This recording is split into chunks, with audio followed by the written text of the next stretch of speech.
want to welcome everyone to a brand new show, Bird Talk, that we're bringing to you exclusively from Atlanta Sports Unlimited. I will be your host, and I will be joined by an Atlanta Falcons legend.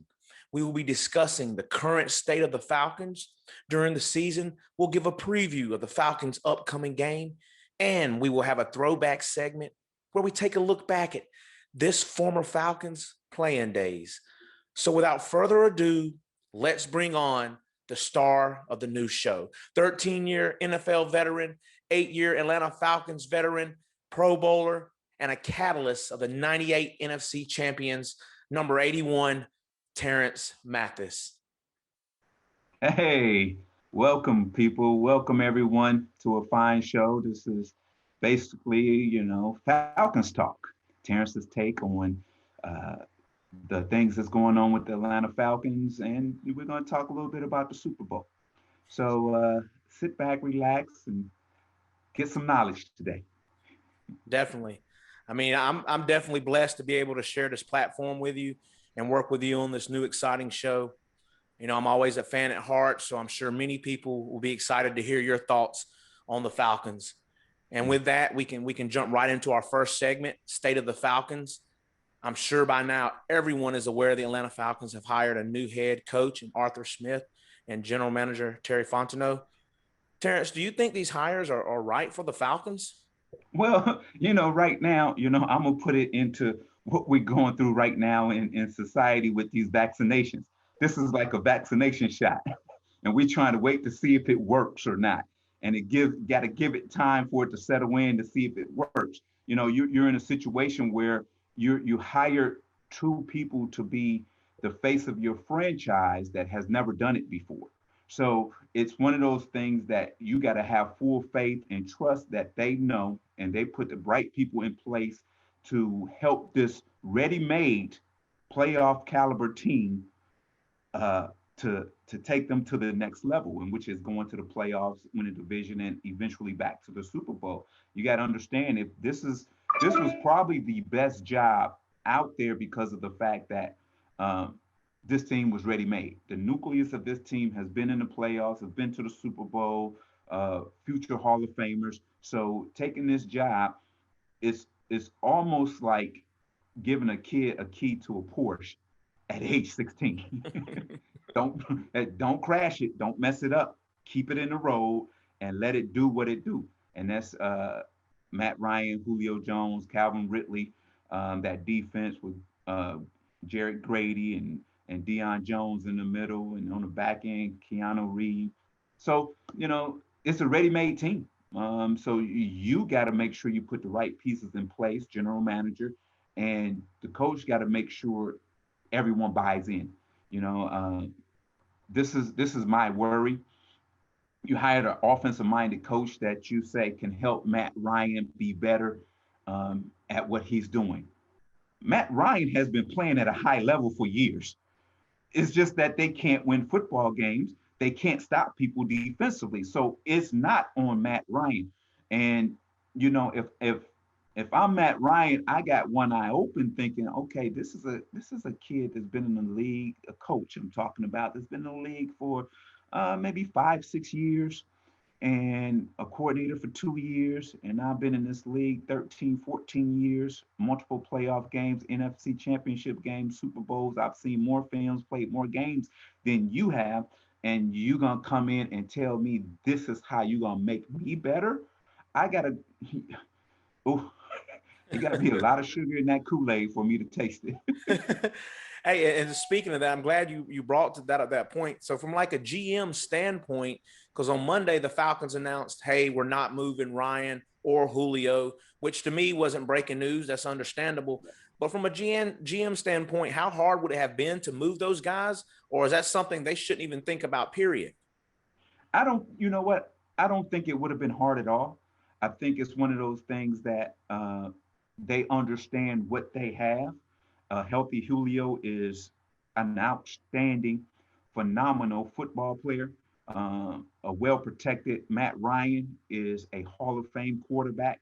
I think right now, if I'm the GM of the Falcons, I'm looking at one position, and that's running back. I'm looking at that position right now because of the fact that I need more productivity in that position, far as catching the ball, far as running the ball, big play opportunities. And there's three guys. Uh, there's running back at Alabama, Clemson, and running back at Buffalo. Those three guys I'm looking at now. Do I take them in the first four pick? No. If I'm GM, I'm getting out of that. I'm getting out of that fourth pick of the first round, and hopefully get multiple picks, get a later pick in a draft where those running backs is going to be sitting there, and get multiple picks in the second, third, and fourth round where everyone knows that's the value picks of the draft, because now you get players that are hungry, that are upset that they didn't go in the first round. They got something to prove, and that's how you build your roster to make it great and make it competitive. That's the key. It has to be competitive, because right now, you know, there's in every room, in that facility, in that meeting room, there has to be one lead dog that everybody's going after, that everybody's going to follow, everybody wants to be like. If that lead dog in the room don't care and don't have anybody pushing him, he can never be the best that he could be. And that's where you got to draft, or even in free agency, get competitive players that's going to push your starters to reach their full potential and beyond.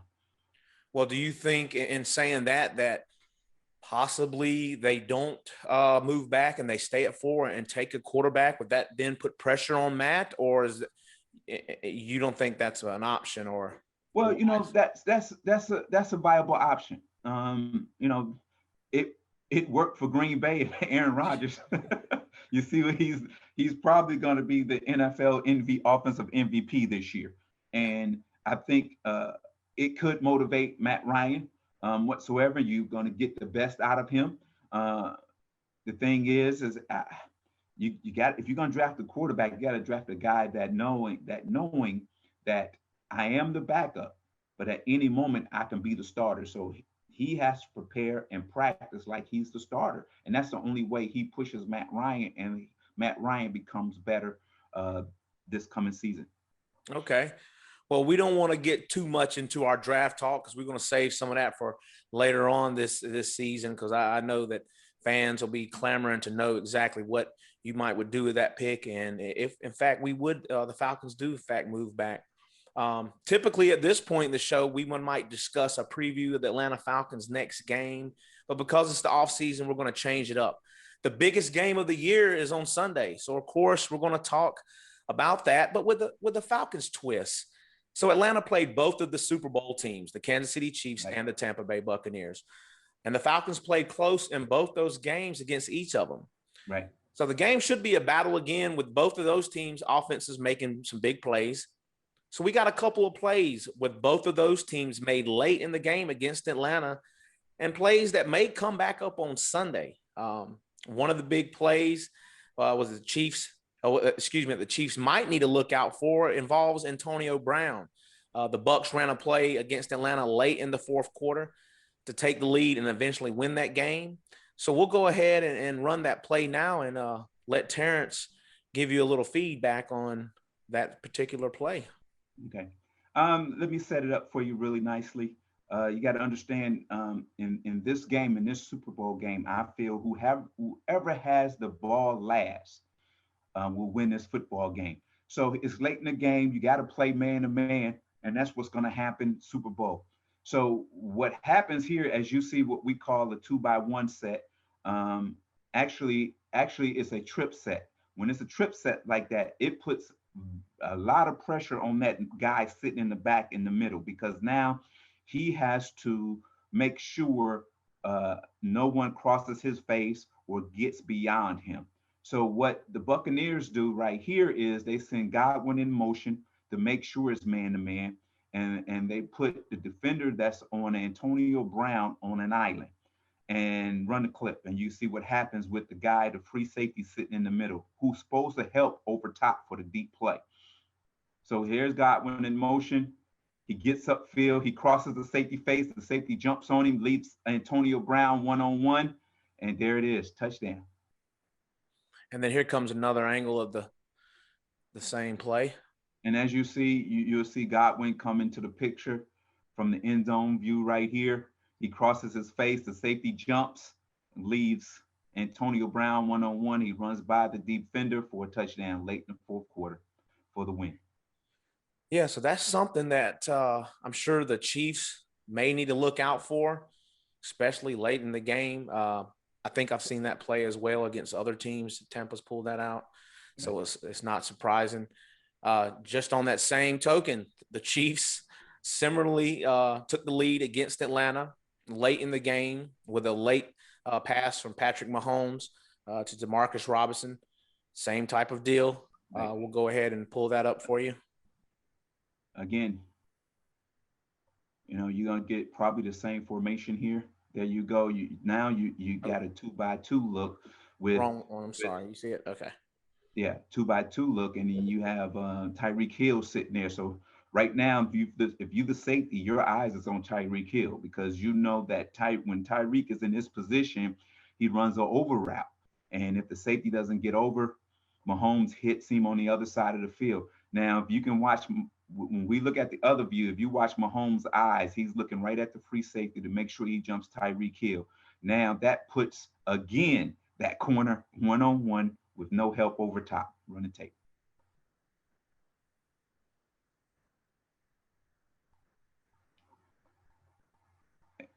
As you see here, there it is. There's Tyreek Hill going across the safety face. He jumps, puts Robinson one-on-one, touchdown. Both offenses are similar. Now, right here, if you watch Mahomes' head, watch him stare right at the safety to make sure he jumps Tyreek Hill. He knows his guy's gonna win. Throws a dart, touchdown, game over. And this is what you're gonna see. They're gonna try to create matchups like this late in the game. I feel that whoever has the ball last between Tampa Bay and Kansas City will win this football game. And you're gonna see that. You're probably gonna see one of those type of plays, to try to score to win the football game. Yeah, it's going to be a battle for sure. I don't really know what to expect, but a high-scoring game. Both of those games against Atlanta, Atlanta was in the game, had the lead with the Tampa Bay, had the lead with Kansas City, and they let them come back late with a touchdown. So I'm sure both teams will be looking out for that. Let me ask you, who do you like in the Super Bowl? What? I like Kansas City because I think they convert third downs better than Tampa Bay, and that means they're on the field longer. And then the longer you're on the field, the more chances you have opportunity to score points, and then it keeps Tom Brady on the sideline. I think that if you put Tampa Bay where they have to play catch up, they're going to struggle. But we know that Tampa Bay's defense in the playoffs has been lights out. They've been creating turnovers, giving Tom Brady a short field. So Kansas City got to take care of the football. Kansas City takes care of the football and convert third downs. They win the football game. Plain and simple. Yeah, I've got Kansas City winning as well. Still a little nervous about Tom Brady in another Super Bowl, and being that it's in Tampa as well just doesn't sit right. Now, this time of our next segment, it's time for what we call Terance's Throwbacks. It's where he takes us a trip down memory lane, and we're blessed enough to join him on this memory. I hope he's got something good for us that he can tell us about. Hey, I played in the Super Bowl against the Denver Broncos, the Atlanta Falcons' first Super Bowl, and I'm telling you, it was an amazing, amazing evening. Let me tell you, the offense was introduced. Here's the beginning of the game. The offense is introduced, so we're walking in the tunnel, and then they have a canopy out there that goes right to the beginning of the end zone. So as we're standing in the tunnel, you can't see anything. You can't see the fans or anything. So they get to me, the guys got the headphones on, holding me back whatsoever. And I had my head down, you're rocking because you're like, oh, this is the game of all games. And then you hear your name, you hear from the University of New Mexico, number 81, Terance. And it just went bananas. And I'm running out the tunnel. And then I come out the tunnel and there's bulbs flashing. And I'm looking, I'm going, oh my goodness. And I look up and I see me on the big screen and I'm going, oh, I'm at the Super Bowl, baby. And I'm like, what an amazing feeling. And then that's the beginning. And then at the end of the game, I scored the last touchdown of that Super Bowl for the Falcons. First receiving touchdown in the Super Bowl for the Falcons. And I have that picture. I still have that ball.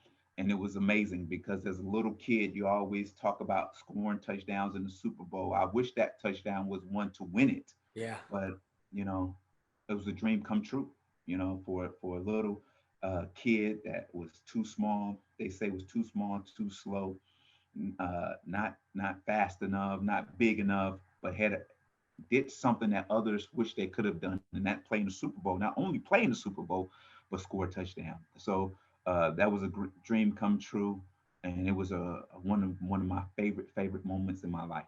Wow. So you, in that moment though, it really took you back to being a child. Like, this is it. I can't believe it. It's so funny because, the game went by so fast. Yeah. It was like the kickoff, then a ticker tape. I was like, wow, it's over.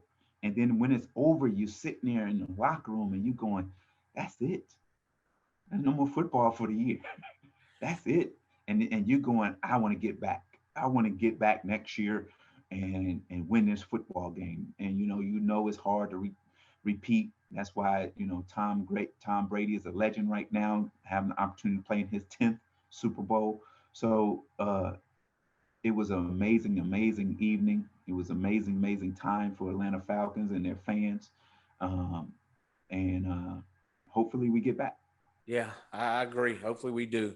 You were speaking about your size. You're not the only one now. AB is similar size with you, will now be in his first Super Bowl. Maybe he'll get a touchdown on Sunday as well. And he's wearing 81, so he's doing well. It's funny. I'm not rooting for Tampa Bay, but I'm rooting for Antonio Brown because of his journey.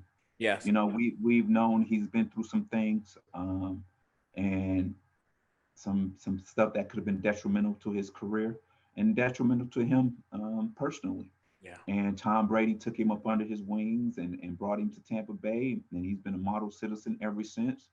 And it'll be nice for him to do well in the Super Bowl. And I wouldn't be mad if he scores a winning touchdown. I wouldn't be mad. I like Antonio Brown as a football player, and I know he can be a decent person. So I'm rooting for Antonio Brown. Okay. That's great. It's going to be exciting to watch all the way around. And again, I'm enjoying this, Terance. I really am. I'm thankful that we're doing this show. Anything you want to tell the fans or the viewers before we head out? Well, yes. I just want to thank you viewers and you fans for being patient with the NFL this year because of the COVID situation, moving games, moving times, whatsoever, no fans in the stadium and whatsoever. But football will be back to normal soon. And you'll be there rooting for your special players and your favorite teams really, really soon. So thank you for the continued support, not only of the Atlanta Falcons, but of the NFL. Thank you. Hey, I want to thank you all for tuning in. Make sure that you like and subscribe to the channel, Atlanta Sports Unlimited. I hope everyone has a great day. Thank you, everybody. It's the DIONIK. See you next time.